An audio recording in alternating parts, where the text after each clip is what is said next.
So there's a little bit of controversy when it comes down to the new Sony 24-50 f2.8, and today I want to talk a little bit further about that lens. I recently picked up myself the 20-70 f4 from Sony because I wanted to have a third lens since I usually have a 20-40 by Tamron that's a f2.8, and now obviously there's that new 24-50 f2.8 by Sony. A lot of people have been confused as to why they would come out with this lens since it's a 24-50 range when they have a 24-70, and it's basically just a smaller, more compact version of it with taking away some of the extra millimeter range that you would have gotten with the 24-70. And I have a little bit of an idea of why they did this actually, and it's kind of interesting to see what Sony is trying to do because a lot of people have been doing a little bit of the hate on it because they're like, hey, they have a 20-70, they have a 24-70, and they have all these other zoom lenses that they've come out with. Why not update some of their old little kind of smaller prime lenses and things of that sort?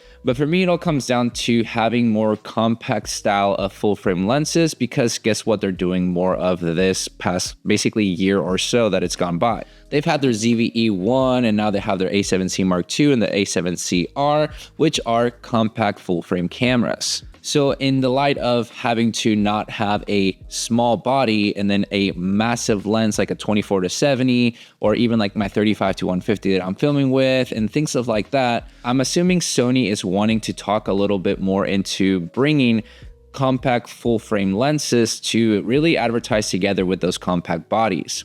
That's the only thing that I can kind of make sense of it because in reality, why would you bring a lens that is more limited than your 24-70 that's been very popular, especially since they come out with their second version recently. For me, for example, this 20-70, it covers all my ranges from a really wide range to a more telephoto type of lens style. Despite of it being an f4, I think it's been a great lens to have, and I really use it for the versatility. Now, I usually like to have my 20-40 for the compact size on my ZV-E1 since it's a compact size camera, and my Sony a7S III, I'll maybe use a 20-70 and my 35-150 more with my a7 IV to be able to use photo and video style depending on what I'm trying to do for my projects or the job that I'm doing. So now the 24-50 does make sense to me for the size of it and what you're getting out of it being an f2.8. It's about $1,100 and it's not as heavyweight as it would be with a 24-70 and also the price point difference. So now why would they go all about it? Well, I think they're probably going to be keeping the more compact size of things since it's enticing more people to go with the compact size bodies. I've talked about this previously before in videos and everything. So it just does make sense to go with that type of lens, especially for the people that are catering to the compact size of minimalistic kind of style of photography, videography with the line of the A7C series and the ZV-E1. Is it going to be for everybody? Probably not, and that's okay. That's the whole purpose of having a little bit more diversity and options when it comes down to their lenses. And that's why they have so many options on their cameras because they want to kind of cater to almost everybody with a different kind of niche style within each camera body and camera, lenses and everything. So I guess it kind of makes sense to me. Is it something that I'm going to go out and buy for myself?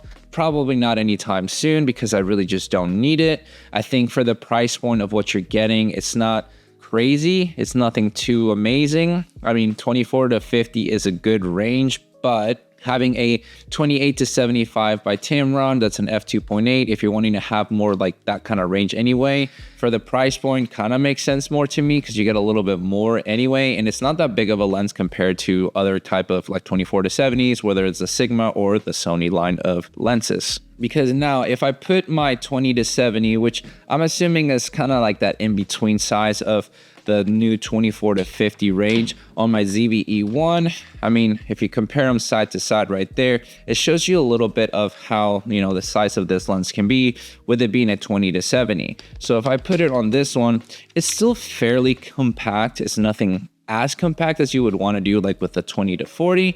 So that's what I'm saying. If they're wanting to go with a more compact, kind of type of setup for when it comes down to lenses for their cameras, they're going to have to really think about what they're wanting to bring out to the table. But for the sake of, I guess trying it out because I don't have the 24-50, I'm not in the good old Sony, I guess, types where they send you the gear to test it out yet. But hopefully one day, Sony, hopefully one day. This is actually a pretty fair setup that you can kind of take with you if you want to have a one-stop shop kind of style, which I'm assuming the 24 to 50 is the same feel. I mean, they're relatively looking about the same style, so it kind of makes sense, especially with the weight and everything. I think this one will probably be a little bit more bulkier from my assumption, because I mean, if you're wanting to extend into the 70 range, they have to have a little bit more room for that. But I guess the compact version of the 24 to 50 is going to make sense for the people trying to shoot with their A7C Mark II, and the R, ZV-E1, just to have a little bit more of a compact feel with their compact cameras. So it doesn't look so goofy whenever you have like a massive lens on a small body, because to me, that's what genuinely defeats the purpose of having a compact body camera full frame style.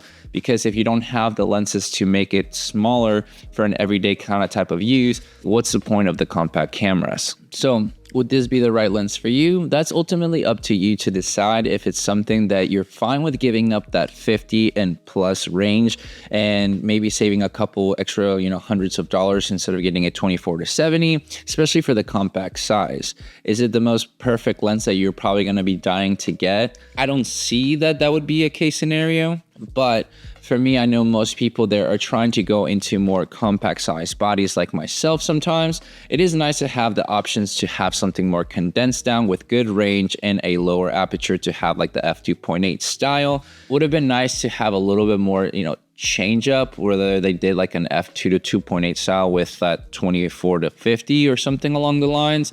But I know probably because of the sizing of it, it would have just made it a lot bigger than it needed to be. So it is what it is, and that's going to be how people are going to have to see it. It's just another lens to have some options when it comes down to having a maybe more compact type of setup for the future as they keep promoting it, because most of the photos that I see from Sony for whenever they're showcasing that lens, it really had their compact size camera. So marketing right there, I mean, I'm assuming they're just going to want to have compact body lens to the compact body camera, pair them together, and that's why they did it. So ultimately, what's your thought on this lens? Should Sony have even bothered at all when it comes down to this lens? Is it something that it entices you to get, especially if you're trying to go with a more compact size of camera, and to see if it would be the right fit for you for the price point, or would you want to save some money perhaps to get something smaller and lose a little bit of the range but gain a little bit more of the wideness with a 20 to 40 by Tamron? It's always curious to know what your thought would be when it comes down to this lenses and see if it's the right choice for you.